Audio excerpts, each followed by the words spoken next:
नमस्कार, मैं हूं बुंदीप लकड़ा और आप मुझे देख रहे हैं लिवस अकादमी चैनल पर। साथियों, आज मैं एक बहुत ही महत्वपूर्ण टॉपिक के साथ में आपके समक्ष आया हूं। आज मैं आप लोगों को इतिहास का एक बहुत ही बेसिक ज्ञान आप लोगों को देने वाला हूं और यह है इतिहास का विभाजन। अध्ययन की सुविधा के लिए विषयों को कई भागों में बांटा जाता है। प्रायः हर एक विषयों को कई भागों में बांटा जाता है ताकि हम उसको अच्छी तरह से समझ सकें।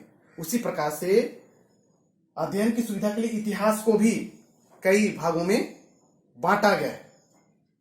वास्तव में इतिहास को अलग अलग रूपों में बांटा गया है, लेकिन आज हम लोग देखने वाले हैं स्रोत के आधार पर इतिहास का विभाजन।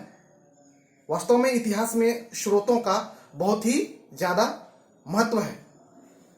स्रोत के बगैर हम किसी घटना को प्रमाणित नहीं कर सकते, या तो सारी चीजों को हम इतिहास में शामिल नहीं कर सकते हैं जब तक कि हम उसके लिए आवश्यक स्रोतों को इकट्ठा ना करें। इसलिए हम उसी स्रोत के आधार पर इतिहास के विभाजन को आज देखने वाले हैं। तो अध्ययन की सुविधा के लिए इसको 3 खंडों में बांटा गया है। पहला है प्रागैतिहासिक काल, प्री हिस्टोरिक एज, और दूसरा है आद्य ऐतिहासिक काल, प्रोटो हिस्टोरिक एज, और तीसरा है ऐतिहासिक काल अर्थात हिस्टोरिक एज। तो चलिए संक्षेप में हम समझने का प्रयास करते हैं कि इस कालखंड के अंतर्गत कौन सा आता है, कौन सा समय आता है, कौन सा काल आता है। सबसे पहले हम देखेंगे प्रागैतिहासिक काल। इस काल के अंतर्गत मानव सभ्यता का वह कालखंड आता है जिस कालखंड के लोगों को लिपि का ज्ञान नहीं था, अक्षर का ज्ञान नहीं था। हम कह सकते हैं कि वह काल जिस काल के बारे में हमें कोई भी साहित्यिक स्रोत मौजूद नहीं है ना। अगर इनको लिपि का ज्ञान था भी होगा तो वो सुरक्षित नहीं रखे जा सके हैं, जिसको देखकर हम कह सकें कि ये लोग ऐसा सोचते थे, ऐसा करते थे। ठीक है। साथ ही साथ इस काल का हमें पुरातात्विक स्रोत भी अधिक मात्रा में मौजूद नहीं मिलता है ना। और पुरातात्विक स्रोत, या तो कहेंगे कि स्रोत के तौर पर इस काल का सिर्फ पत्थर मौजूद रह गया है ना। पत्थर मौजूद रह गया है और इसीलिए इस काल को कभी कभी पत्थर काल भी बोला जाता है, कभी कभी पाषाण काल भी बोला जाता है।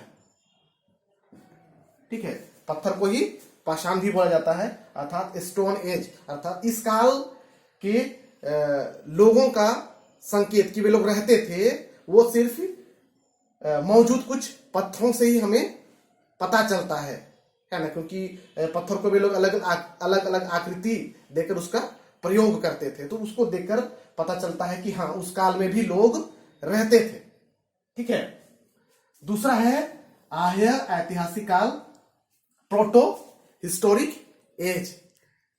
यह मानव सभ्यता के इतिहास का वह कालखंड है जिस कालखंड के लोगों को लिपि का ज्ञान तो था, है ना। लिपि का तो ज्ञान था, उन्होंने बहुत सारी वस्तुओं पर, कई ठोस पदार्थों पर उसका उन्होंने उत्कीर्ण भी किया है ना, उसको उन्होंने लिखा भी है।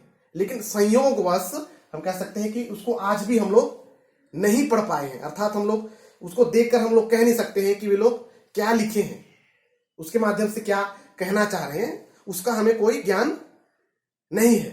हालांकि इस काल का हमें पुरातात्विक स्रोत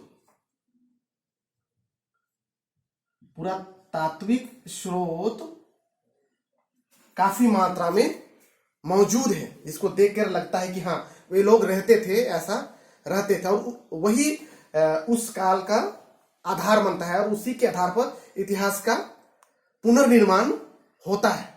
और इस काल का सबसे जीवंत उदाहरण है सिंधु सभ्यता, है ना। इस सभ्यता के लोगों ने लिखा, लेकिन उन्होंने क्या लिखा है इसको आज तक बारीकी से अध्ययन नहीं किया जा सका है।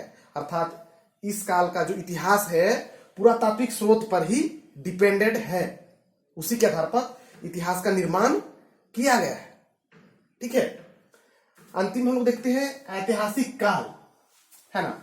ऐतिहासिक काल, ऐतिहासिक काल के अंतर्गत उस कालखंड को रखा गया है मानव सभ्यता का जिस काल का हमें साहित्यिक स्रोत भी मौजूद है, साथ ही साथ पुरातात्विक स्रोत भी मौजूद है।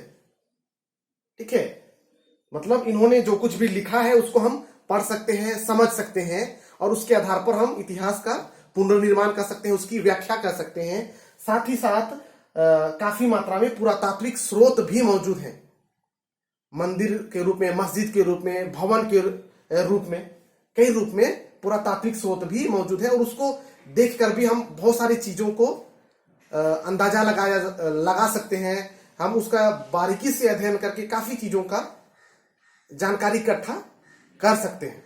तो इसके अंतर्गत आते हैं, अगर भारतीय इतिहास की बात करें, वैदिक काल, महाजनपद काल, मगध काल, मौर्य काल, मौर्योत्तर काल, गुप्त काल, है ना। इस काल में साहित्यिक रचना भी हुई है और उस काल के पुरातात्विक स्रोत भी हमारे पास में काफी मात्रा में मौजूद है।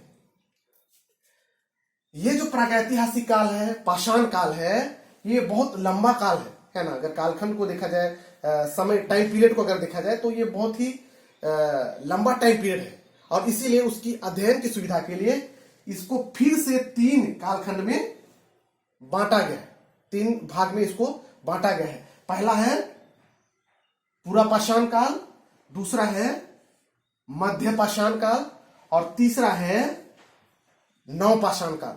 और चूंकि ये इसको बहुत ही डिटेल में मैं आप लोगों के साथ में चर्चा करना चाहता हूं, क्योंकि कई सारे कंपटीशन एग्जाम में इससे कई सारे सवाल पूछे जाते हैं, इसलिए मैं चाहता हूं कि मैं इसको डिटेल के साथ आप लोगों के समक्ष रखूं।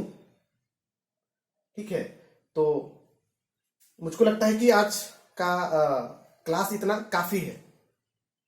अंतिम में मैं आप लोगों से रिक्वेस्ट करना चाहूंगा कि अगर आप लोगों को हमारा पढ़ाना, हमारा चीजों को परोसना अगर अच्छा लग रहा है तो निश्चित रूप से सब्सक्राइब कर दीजिएगा। अगर कुछ सुझाव देनी हो तो कमेंट सेक्शन में जरूर कमेंट कीजिएगा और इस तरह के वीडियोस पाने के लिए नोटिफिकेशन बेल पर जरूर प्रेस कीजिएगा, ताकि जैसे ही हम लोग चीजों को अपलोड करेंगे, वीडियोस अपलोड करेंगे, आप लोगों को सबसे पहले नोटिफिकेशन मिल जाएगा। तो इन्हीं के साथ में सबों को फिर से बहुत बहुत धन्यवाद।